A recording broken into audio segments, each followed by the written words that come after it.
Pessoal, vamos começar então a conversar agora sobre alguns princípios para cálculos de tamanho amostral. Espero que ao terminar dessa aula vocês consigam já fazer os seus próprios cálculos, pelo menos para algumas situações específicas. Então, nosso objetivo envolve realizar cálculos de tamanho amostral para estudos cujos objetivos envolvem situações abaixo. Identificar uma determinada proporção na população, identificar um valor médio numa população, comparar a frequência de um evento entre dois grupos e comparar os valores das médias de uma variável entre dois grupos. Cálculo de tamanho amostral é uma atividade muito importante, porque quando a gente vai conduzir um estudo, a gente não quer jogar dinheiro fora, recrutando mais gente do que devia, dinheiro e tempo, né? Ao mesmo tempo a gente não quer jogar também dinheiro fora, desperdiçar nosso esforço, recrutando menos gente do que precisava para conseguir mostrar uma diferença que a gente queria medir, ou identificar uma medida que a gente queria mensurar. Então, é algo extremamente importante. E tem várias formas de fazer isso, né? E para conseguir fazer isso, eu preciso ter alguns conhecimentos que envolvem os testes que eu vou usar. E quais são os procedimentos que envolvem desde software, fórmulas que eu uso para cada tipo de teste, quais são as minhas expectativas em relação ao que eu estou medindo.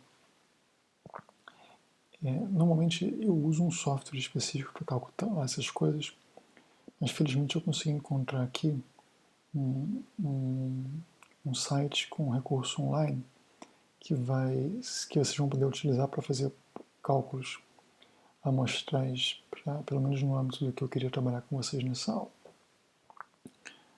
Então vamos lá. Vamos trabalhar primeiro com estudos, então, cujo objetivo é estimar um parâmetro populacional. Então, por exemplo, eu quero estimar a proporção de pessoas que vai votar em determinado candidato, ou estimar a proporção de trabalhadores de atenção primária que tiveram Covid-19 no ano passado, ou estimar a altura média de uma população, ou estimar o score médio de ansiedade relacionado à estatística entre alunos de pós-graduação. Então, vamos seguir adiante.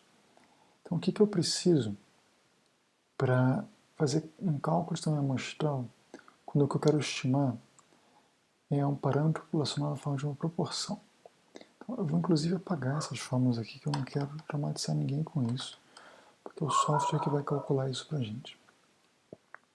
Então, mas isso aqui é uma coisa que eu preciso saber, eu preciso saber a estimativa de prevalência que eu quero medir, que eu vou chamar de P. Eu preciso saber o nível de cobertura do intervalo de confiança pretendido. Então, usualmente a gente vai fazer um intervalo de confiança de 95%. E eu preciso saber a precisão desejada para a estimativa, que é a minha margem de erro, que é MDE. E eu preciso ter uma ideia do tamanho da população para a qual eu vou generalizar isso. Então, por exemplo, se eu quero fazer um estudo sobre a soroprevalência de Covid em Botucatu, eu preciso saber a população de Botucatu. E esses são dados que eu preciso saber enquanto pesquisador, porque é isso que eu vou dar para o estatístico ou que eu vou inserir no meu software, que é o que a gente vai fazer hoje aqui. Então, aqui, como é que a gente lida com esses quesitos aqui? Então, de forma geral, em relação à estimativa de prevalência do que eu quero medir, se eu não tenho ideia nenhuma, eu uso a estimativa de 50%, porque esse valor maximiza o tamanho amostral.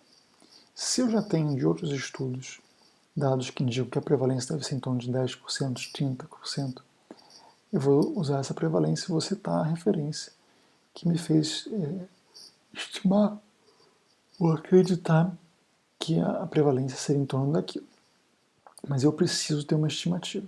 E se eu não tenho estimativa, eu chuto 50%. Eu preciso estimar o nível de cobertura do intervalo de confiança, usualmente 95%, como eu já falei, e a precisão da estimativa, que é a margem de erro. Então, por exemplo, olha, eu quero 2% de margem de erro. Esse 2% da margem de erro corresponde a metade da largura do intervalo de confiança pretendido. Então, se eu falo 2%, isso quer dizer que eu quero que, por exemplo, se a medida fosse 50%, se eu tivesse acertado a estimativa na lata de 50%, o intervalo de confiança iria variar de 48% a 52%, porque é 2% de um lado, 2% para o outro, porque ele é metade da largura do intervalo de confiança pretendido. E o tamanho da população, né, e é importante saber aqui que o tamanho amostral se altera pouco a partir de populações maiores que 10 mil pessoas. Então aqui um exemplo. Tá? Foi calculado que seria necessário um tamanho amostral de 2.401 participantes para se estimar a proporção de eleitores de um determinado candidato com precisão, margem de erro de 2 pontos percentuais, correspondendo ao intervalo de confiança de 95%, partindo-se de uma estimativa de que 50% votaria a favor dele. Mantendo a mesma margem de erro e a mesma estimativa de proporção, mas alterando o intervalo de confiança, o tamanho para 90%, o tamanho amostral cairia para 1.691. E aí, eu teria aqui como resultado, o candidato X teve 51% dos votos, com intervalo de confiança variando de 49% a 53%. Isso usando aquela margem de erro que eu falei de 2%. A mesma margem de erro, né, de 49% a 53% com intervalo de confiança de 90% em vez de 95%, cobriria então uma faixa de incerteza maior.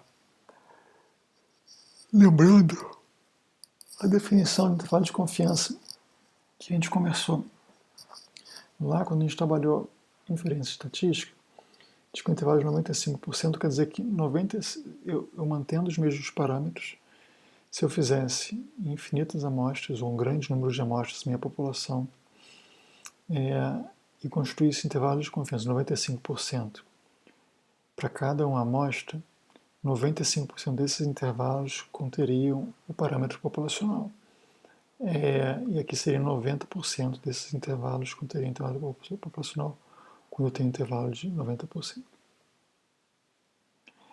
E a gente vai usar esse site, que é o AppTools, que vocês podem digitar ele na internet, e para fazer um cálculo. Então aqui eu vou acessar o AppTools. Então aqui eu tenho a página do AppTools, e eu posso, nesse cálculo de tamanho amostral, então aqui eu tenho o que eu quero medir, que é o que a gente vai estar treinando aqui hoje. E aqui, desculpem meu sono, que está tarde aqui. Então, aqui nós temos aqui que eu já salvei aqui para chamar uma proporção única. Ele vai abrir essa janela. Então, então vou colocar para vocês aqui a minha estimativa, né? A minha estimativa vai ser de 50%, que eu vou colocar como 0,5. A minha precisão eu vou colocar aqui como 0,02 de 2%. E eu vou colocar aqui o tamanho da população aqui em Botucatu de 150 mil pessoas.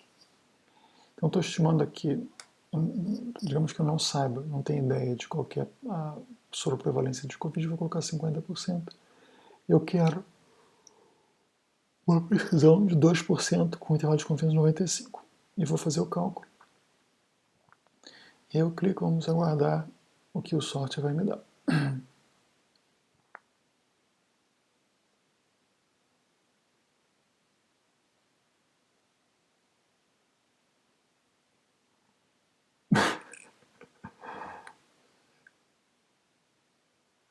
Pronto, ele fez o cálculo aqui. Então, ele calculou 2.401 pessoas para a população infinita e 2.364 para a população de Botucatu. Então, com base nisso, eu consigo, então, vou usar aqui 2.364 pessoas, e aí eu teria o seguinte texto no meu artigo para justificar o meu tamanho amostral. Então, calculou-se um tamanho amostral mínimo de 2.364 participantes, para o presente estudo, utilizando esse procedimento operacionado por Sargent, que é a pessoa que fez esse site AppTools. Para tanto, foram adotados os seguintes parâmetros: uma margem de erro de 2 pontos percentuais, objetivando um intervalo de confiança com cobertura de 95%, e uma soroprevalência de 50%, e uma estimativa de 150 mil habitantes para a cidade. O valor de 50% da soroprevalência foi utilizado como forma de maximizar o tamanho amostral, frente à grande incerteza quanto à real estimativa populacional. Então, isso aqui é um exemplo de um texto para descrever isso. Vamos seguir adiante. Então, agora, antes eu fiz um cálculo amostral para estabelecer uma proporção, o parâmetro de uma proporção na população. Agora eu quero fazer um cálculo de um parâmetro de uma média de uma variável na população. Então, para isso, o que eu preciso? Eu preciso, então, um exemplo de média, né? Eu falei, por exemplo, a média de altura, eu posso fazer a média de tempo gestacional das pessoas, das gestantes. Posso falar a média do índice de massa corporal dos adultos de Botucatu. Então, são índices que não são proporções mais médias. Então, aqui eu tenho, para fazer esse cálculo, eu preciso de uma estimativa do desvio padrão do parâmetro populacional, ou seja, se é peso, qual é o desvio padrão do peso da população, qual é o desvio padrão da altura. De novo, eu preciso do nível de cobertura do intervalo de confiança, que a gente conversou que vai ser sempre 95% de forma geral. De novo, eu preciso da precisão desejada para a estimativa, que é a minha margem de erro. E o tamanho da população, que, se eu não me engano, esse AppTools nem usa isso daí, que ele já estima como uma população grande. Então vamos novamente para o AppTools. E só um segundo aqui. Então, qual vai ser o exemplo que a gente vai usar? O exemplo que eu vou usar aqui vai ser aquela ideia de estimar a média do nível de ansiedade relacionado à estatística entre alunos de pós-graduação. Então, aqui eu preciso, eu vou mensurar isso usando essa Statistics Anxiety Rating Scale, que eu imagino que vocês acham que eu estou zoando, mas eu não estou, essa escala existe, eu vou provar para vocês lá em seguida. Eu preciso de uma estimativa do desvio padrão da população, do parâmetro da população. Eu preciso de um nível de cobertura do intervalo de confiança, que eu já tenho 95%, e a precisão desejada para essa estimativa. E aqui eu estou estimando aqui que a Unesp tenha 10 mil alunos para graduação, mas isso é um chute. E aí de onde que eu vou tirar essa informação? Eu preciso na literatura. Então, eu falei que aquela escala existe, né? Então existe a Statistics Anxiety Rating Scale. E eu vou ler esse estudo e vou ver o que eles encontraram nessa amostra. Então aqui eu tenho que, por exemplo, num índice que me parece muito importante, que é o medo de pedir ajuda, de perguntar, eu não entendi, que eu acho que é um componente importante que prejudica o aprendizado de qualquer pessoa, não só para estatística, mas para qualquer coisa. Então, nesse estudo aqui, de Hannah, Shevlin, Dempster, que isso aqui afinal de contas, isso aqui é uma revisão, né? Então, revisões são boas, inclusive, por isso. E eu encontrei que o desvio padrão aqui foi de 3,87 e a média foi de 10,39, que é o que eu preciso. Então, com base nisso, eu já consigo começar a preencher o meu... Então, eu venho para cá, vou colocar agora, eu quero estimar uma média única na população. Então, isso está aqui. Então, se eu falei para vocês que o valor era de 3,87. Então, eu vou colocar aqui 3,87. E a precisão, aqui eu vou colocar ela que eu quero de 1 ponto, com base no meu conhecimento dessa escala, tá bom? E vou pedir para ele fazer análise, e em alguns segundos ele vai fazer análise para mim. Pronto. Então ele calculou aqui que eu precisaria só de 58 pessoas, obviamente selecionadas de forma aleatória, para fazer esse estudo da ansiedade relacionado à estatística, o medo de perguntar naquela escala. Então, aqui, o meu texto seria, olha, calculou-se um tamanho amostral mínimo de 58 participantes para o presente estudo, utilizando-se o procedimento operações por Sargent, que é essa licitação aqui embaixo. Para tanto, foram adotados os seguintes parâmetros: uma margem de erro de 1 ponto relativa à subescala de ansiedade, relacionada ao medo de pedir ajuda da Statistics Anxiety Rating Scale, e um intervalo de confiança de 95%. Agora, dando sequência, como é que eu estimo o tamanho amostral numa situação onde eu quero comparar a frequência de um evento entre dois grupos? Então, por exemplo, eu quero fazer um estudo para comparar quantas pessoas vão morrer quando eu dou um remédio para Covid ou dou um placebo. Isso eu quero comparar uma frequência. Então aqui não é uma média, é uma frequência, é uma proporção.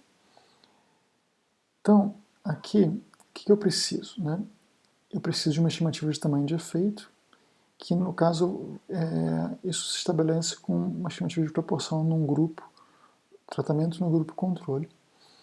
Qual o valor crítico para a significância estatística, que é o valor de alfa, que tem a ver com o intervalo de confiança. Né? O poder estatístico, que a gente já conversou que é 1 menos beta. E se um teste é bicaudal ou unicaudal. Então, lembrando que alfa quer dizer o valor crítico a partir do qual eu defino a significância estatística, e que representa uma medida do erro tipo 1, que é de falso positivo, que se definiu como aceitável para o estudo em questão, e usualmente o parâmetro mais comum é 0,05. Você até pode usar outro, mas tem que manter uma boa justificativa para isso.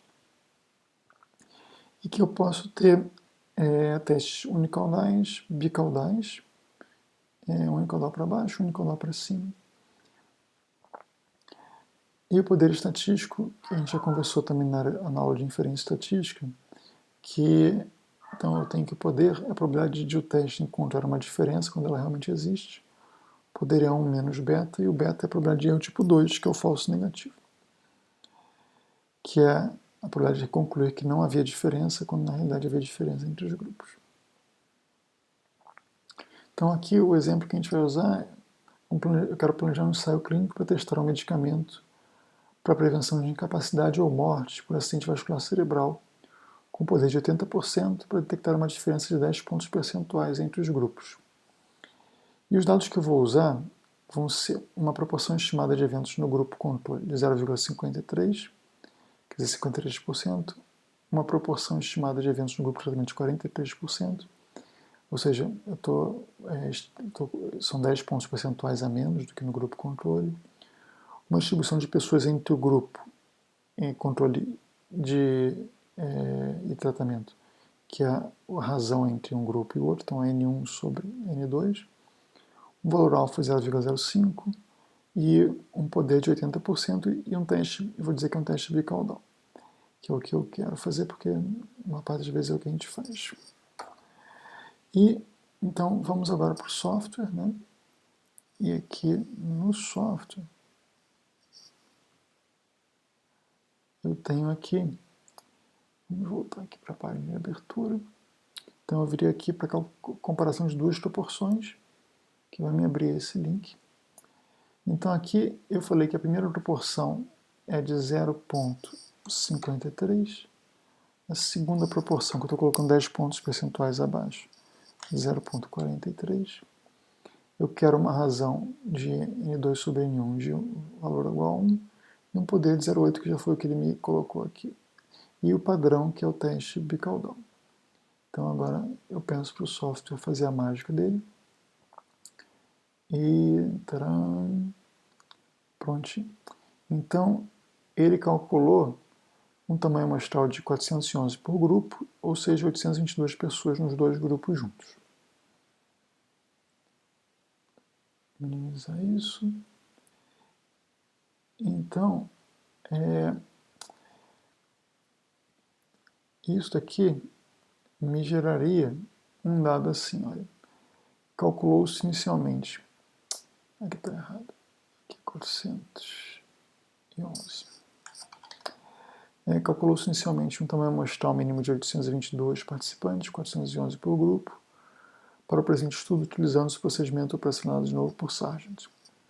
Para tanto, foram adotados os seguintes parâmetros: uma frequência relativa de ocorrência do desfecho de 53% e 43% nos grupos controle e intervenção, respectivamente, um nível de significância estatística bicaudal de 0,05 e um poder de 80%.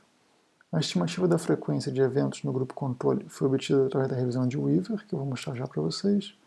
A estimativa da frequência de eventos no grupo intervenção baseou-se em uma expectativa de redução de 10 pontos percentuais na ocorrência do desfecho. Finalmente, aumentamos o cálculo amostral em 15%, antecipando a possibilidade de perdas de pacientes ao longo do estudo, de forma a alcançar um tamanho amostral total de 946 pessoas, 473 em cada grupo.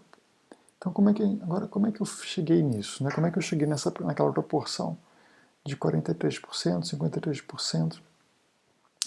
Então, esse tamanho de efeito aqui que eu quero, que é a proporção de um grupo no outro, eu posso fazer isso a partir de, primeiro, o ideal, é uma revisão da literatura sobre o tema, de modo a obter 1. Frequência do evento no grupo controle. Qual que é a frequência usual desse evento? 2. Qual que é a diferença minimamente, clinicamente significativa ou importante? Ou seja, quanto que é o mínimo que eu espero conseguir detectar de diferença para falar que isso é importante do ponto de vista clínico.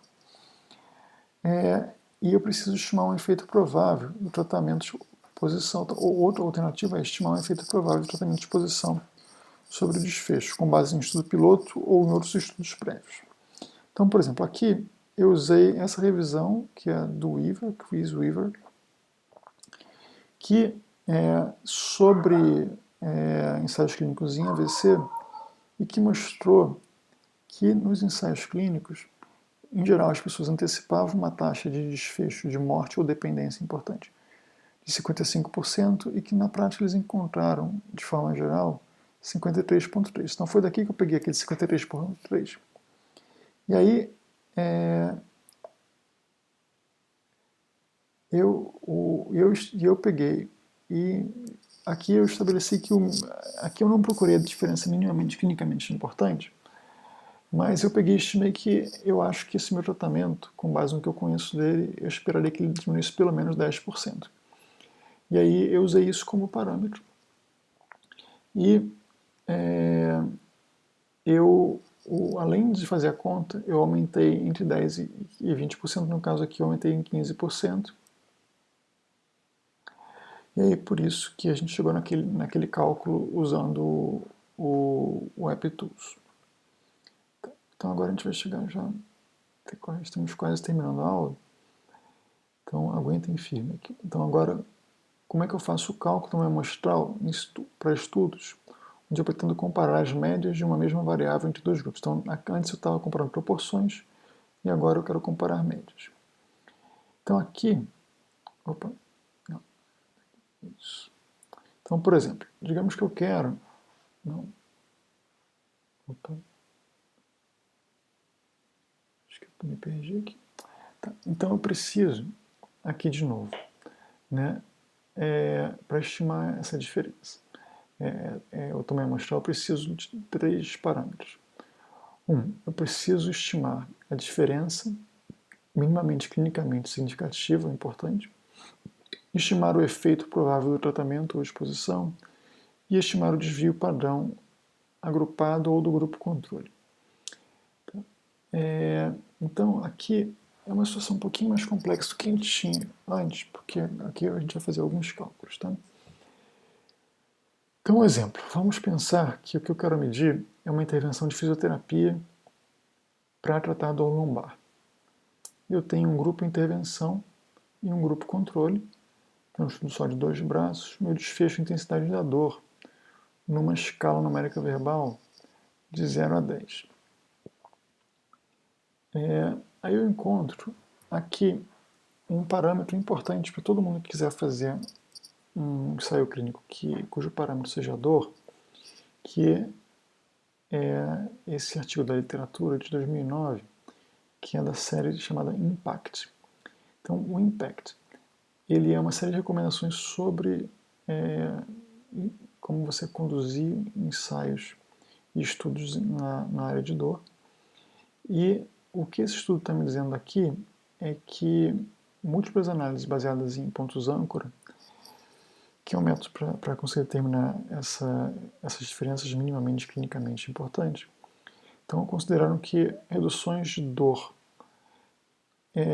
numa escala numérica ou visionológica de pelo menos 2 pontos, de 0 a 10, ou de 30%, como sendo moderadamente clinicamente significativas, e que uma redução de 1 ponto ou de 10 a 20% representa a mudança minimamente importante. A importância das mudanças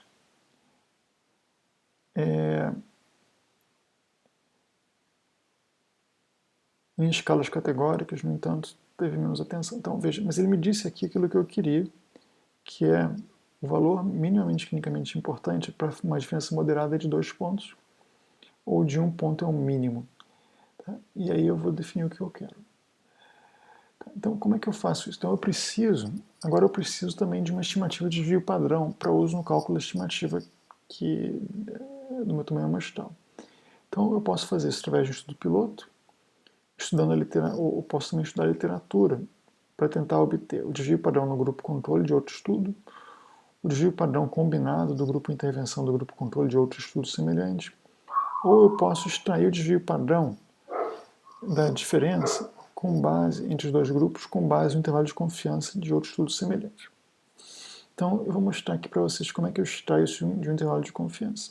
Então, aqui eu peguei eu procurei uma revisão sistemática sobre isso, e veja, isso aqui faz parte do que se espera de conhecimento do pesquisador. Isso aqui não é o estatístico que vai te dar, isso é uma coisa que o pesquisador que precisa trazer.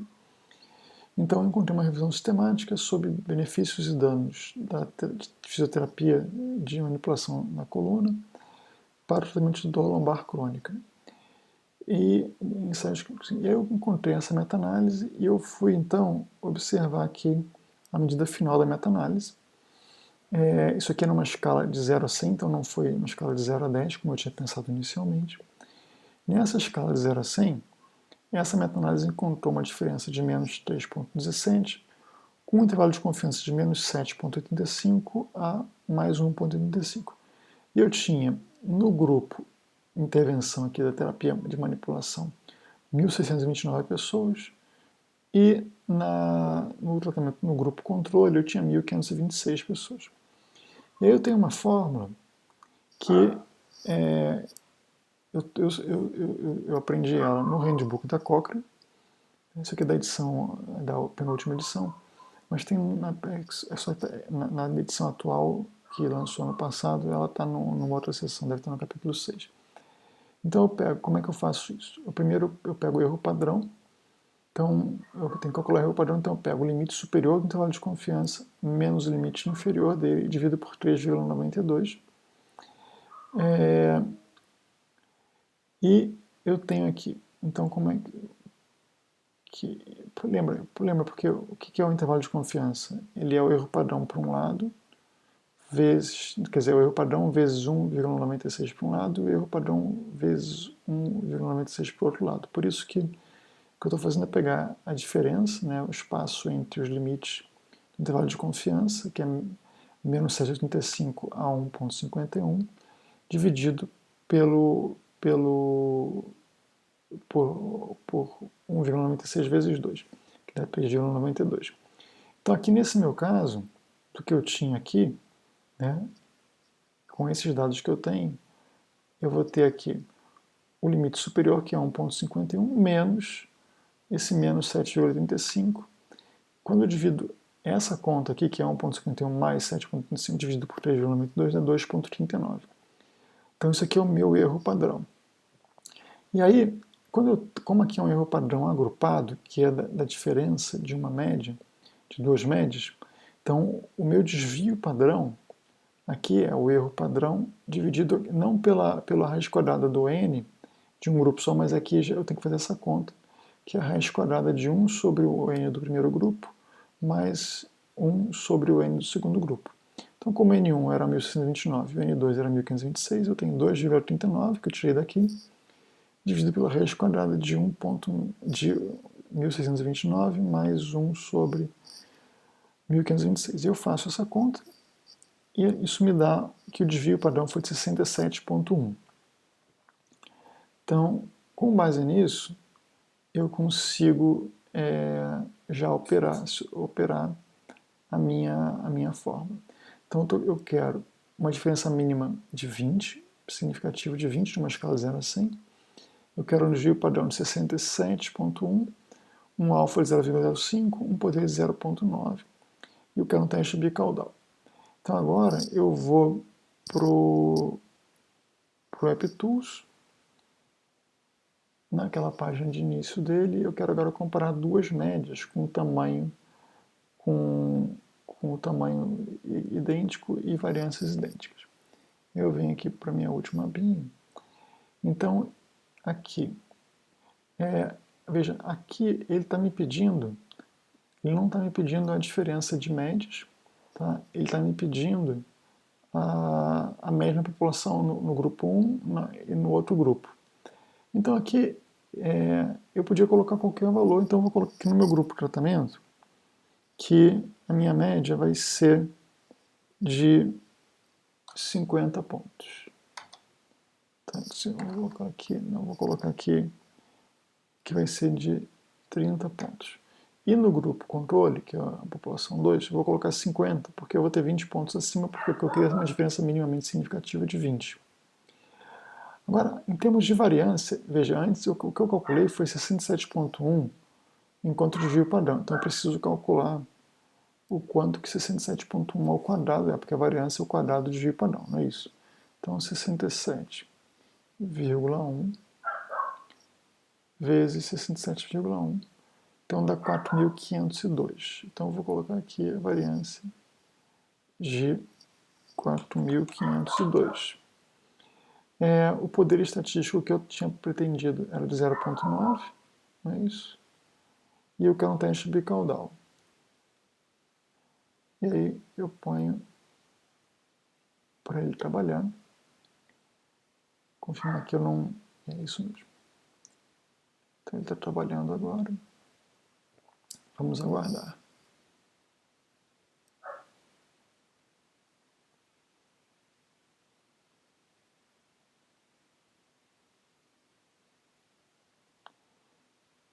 Pronto, então ele calculou aqui um tamanho amostral por grupo de 237 e de 474 pessoas no total. Então, com base nisso, eu escreveria esse texto. Olha, calculou-se inicialmente um tamanho amostral mínimo de 474 pessoas, de participantes, 238 por grupo, para o presente estudo, utilizando-se 230, aqui não é esse número aqui, foi antes de eu corrigir. Então, aqui dava 237. Corrigindo aqui. Para o presente estudo, utilizando-se o procedimento operacional por Sargent, para tanto, foram adotados os seguintes parâmetros. Uma estimativa de diferença minimamente clinicamente significante entre os grupos de 20 pontos, na escala verbal de dor 0 a 100, entre os grupos com desvio padrão de 67. Um nível de significância estatística bicaudal de 0,05 e um poder de 90%. O valor para a diferença minimamente clinicamente significativa foi obtido de Dworkin, que é aquele artigo do IMPACT que eu mostrei, e a estimativa do desvio padrão para a diferença das médias de dor entre os grupos de tratamento e controle foi obtida de Rubinstein, que era aquela revisão sistemática de fisioterapia. Finalmente, aumentamos o cálculo da amostral em 10%, antecipando a possibilidade de perdas de pacientes ao longo do estudo, de forma a alcançar um tamanho amostral total de 522 participantes, que daria 261 em cada grupo. E era isso. Então, isso aqui é uma introdução ao cálculo, ao cálculo também amostral, que cobre algumas das questões mais comuns que a gente faz em pesquisa clínica. E para outras situações, então, por exemplo, se eu tenho minha variável de desfecho, um estudo de sobrevivência, que eu estou avaliando tempo até óbito, tempo até a ocorrência de desfecho, aí eu preciso usar fórmulas específicas, mas sempre. Assim, o que não falta é software para fazer esse tipo de cálculo. E Mas é importante que vocês consigam entender que você vai precisar, quando você for fazer o cálculo também amostral, pensar em quais são os dados que você precisa e como obter esses dados através da literatura. Pessoal, era isso. Muito obrigado. A gente conversa na discussão 5.